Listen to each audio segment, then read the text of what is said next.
क्या आप जानते हैं जब भी हम इकोसिस्टम में लॉगिन करते हैं तो हमारे मोबाइल का इंटरनेट डेटा स्पीड में ख़त्म होने लगता है। यानी और वेब पोर्टल की अपेक्षा इकोसिस्टम में हमारे मोबाइल का इंटरनेट डेटा जल्दी ख़त्म होता है। यदि आपने कभी इस ओर ध्यान दिया होगा तो आपको इस बारे में ज़रूर मालूम होगा, और जिन लोगों ने इस ओर ध्यान नहीं दिया है तो उन्हें मैं बताना चाहूँगा कि यह बात बिल्कुल सत्य है कि जब भी हम अपने मोबाइल, लैपटॉप या कंप्यूटर से इकोसिस्टम में लॉगिन करते हैं तो हमारा इंटरनेट डेटा तेजी से खत्म होने लगता है। यह सिर्फ इकोसिस्टम पोर्टल में ही होता है, onpassive.com में नहीं होता है। यदि आप इकोसिस्टम में 20 से 30 मिनट समय बिताते हैं और ओमेल, ओनेट, ओट्रिम पर क्लिक करते हैं तो इतना समय में 1 GB के आसपास इंटरनेट डेटा खत्म हो जाता है।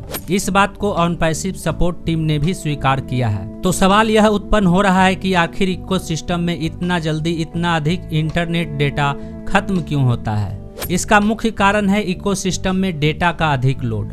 आपको बताते चलें कि इस समय इकोसिस्टम में 3 वेब टूल, ओमेल, ओनेट और ओट्रिम का डेटा मौजूद है, जिसके कारण जब भी हम इकोसिस्टम में लॉगिन करते हैं तो बैकग्राउंड में तीनों वेब टूल का डेटा डाउनलोड होने लगता है, जिससे हमारा इंटरनेट डेटा तेजी से खत्म होने लगता है। वहीं यदि हमारा नेट स्पीड कम रहता है तो इकोसिस्टम में किसी आइकॉन पर क्लिक करने पर वह देरी से ओपन होता है या फिर उस आइकॉन पर 2-3 बार क्लिक करने के बाद ओपन होता है। इस समस्या को नए यूजर समझ नहीं पाते हैं और वे इकोसिस्टम से बाहर निकल जाते हैं, जिससे इकोसिस्टम में नए यूजर को जोड़ना मुश्किल हो रहा है। इस समस्या का हल निकालने के लिए सपोर्ट टीम को अब निर्देश दिया गया है। ऑनपैसिव सपोर्ट टीम अब इस समस्या का हल निकालने में जुट गई है।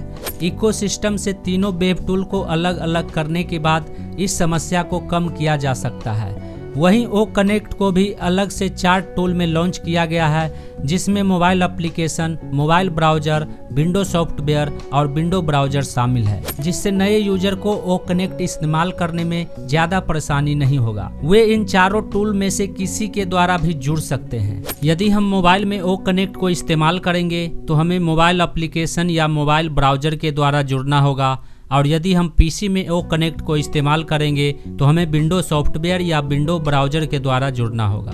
वहीं इस समस्या को बहुत जल्द सोल्व कर दिया जाएगा। उसके बाद जब भी हम इकोसिस्टम में लॉगिन करेंगे तो हमारा इंटरनेट डेटा पहले की अपेक्षा कम खर्च होगा। इस वीडियो को देखने से पहले क्या आपने कभी गौर किया था कि इकोसिस्टम में लॉगिन होने पर हमारा इंटरनेट डेटा जल्दी खत्म हो जाता है? अपना जवाब कमेंट में जरूर लिखिए। यदि आप हमारे चैनल पर पहली बार आए हैं और इस तरह का वीडियो देखना पसंद करते हैं तो चैनल को सब्सक्राइब जरूर करें। आज के लिए बस इतना ही। मिलते हैं अगले वीडियो में नए टॉपिक के साथ। जय हिंद।